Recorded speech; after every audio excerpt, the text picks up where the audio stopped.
Hindi lang po ang Pangulo ang may insertion sa budget. Pati po si Congressman Sandro Marcos, meron din pong pinapasok taon-taon.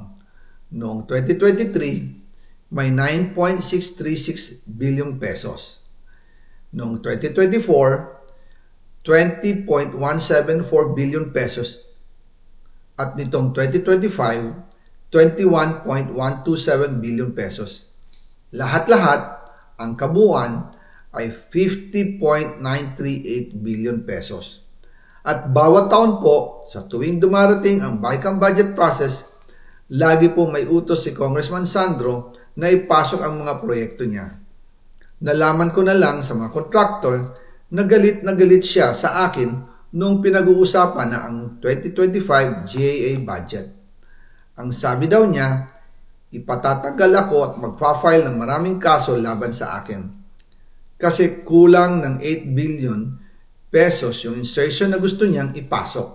Ang dahilan daw, may mga contractor na nakapag-advance na sa kanya at dahil hindi na ipasok ang buong halaga, kailangan daw niyang magsauli sa mga yon.